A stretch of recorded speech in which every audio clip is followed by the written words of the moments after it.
Hey, what is up YouTube? My name is your boy Ghosties and I'm back with another banger of a video. In this video I'm going to be talking about my recent Atlanta vacation.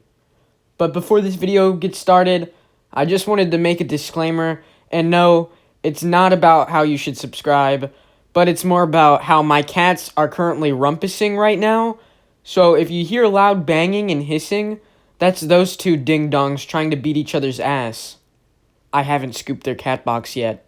But anyways, I wouldn't really call this a vacation because it was really only a day total, but it was an awesome experience.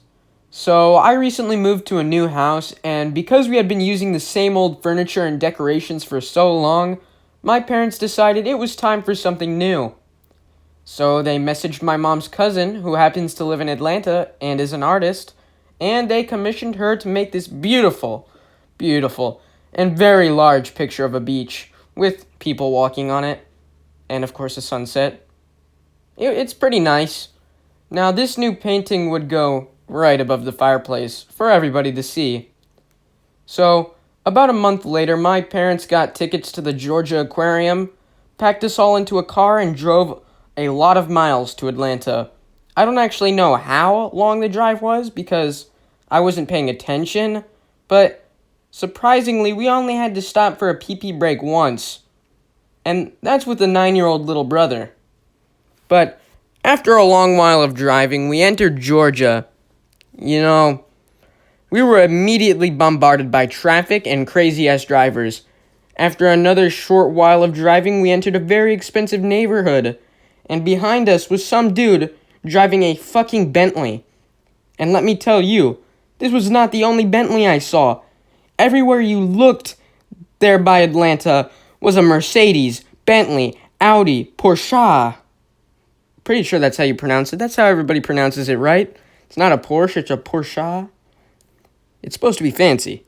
Anyways, since it was only 3 o'clock when we got to Atlanta, we decided to go to the Lenox Square Mall, which is basically like a huge mall filled with every expensive brand you could possibly think of, like Gucci, Rolex, Louis Vuitton, everything. The mall was so big with so many expensive items that the mall had security and the stores had security. I'm not talking about Paul Blart Mall cops or anything. I'm talking about buff boys with tasers. But anyways, the first thing I smelled when I entered the mall was Happy Tobacco, which I'm not even sure is legal there, but it probably is because the smell of Happy Tobacco is everywhere in Atlanta. We looked around the mall for a while. We didn't touch anything because it was very, very expensive. And I'm not even joking, and I kind of regret not taking a picture of this, but that mall, I had to take a deep breath for this because it still knocks the wind out of me to this day. That mall was selling used shoes for over $600. That's not even a joke. Used fucking shoes were over $600.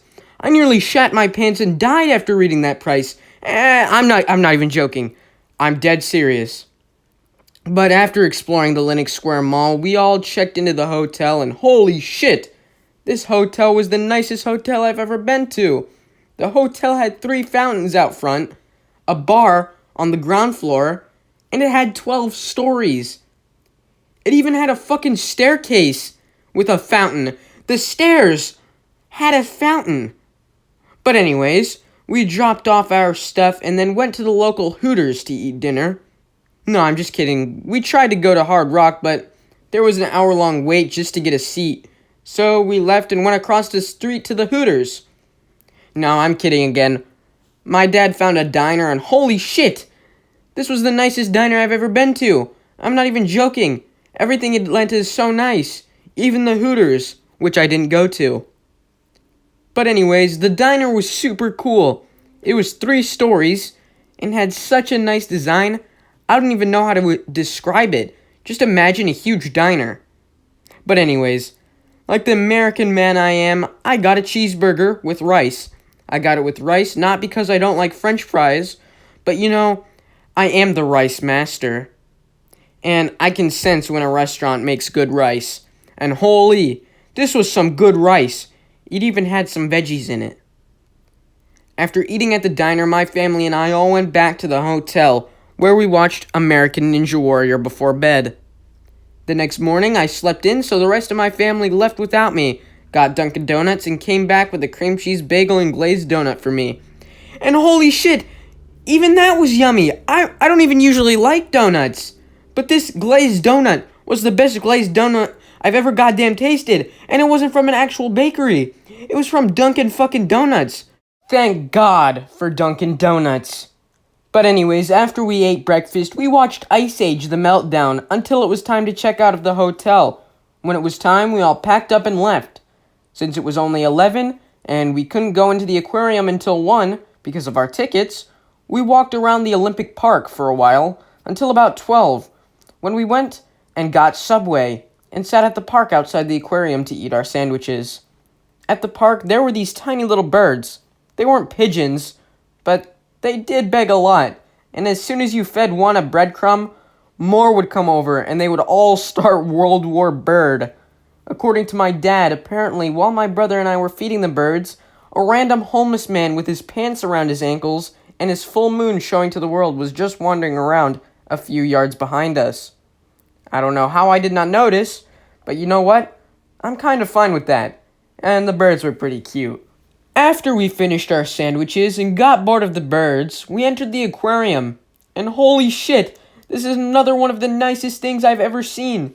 Everything in the aquarium was awesome, but the best part was the moving walkways and the manta rays' derpy faces. But anyways, this was an awesome adventure and I enjoyed it a lot. But that wasn't the last thing that happened. On the drive back home, we got pulled over for speeding. But don't worry, he just gave my mom a warning. He must have saw the scales of justice on the front of her car. But anyways, like and subscribe. See ya!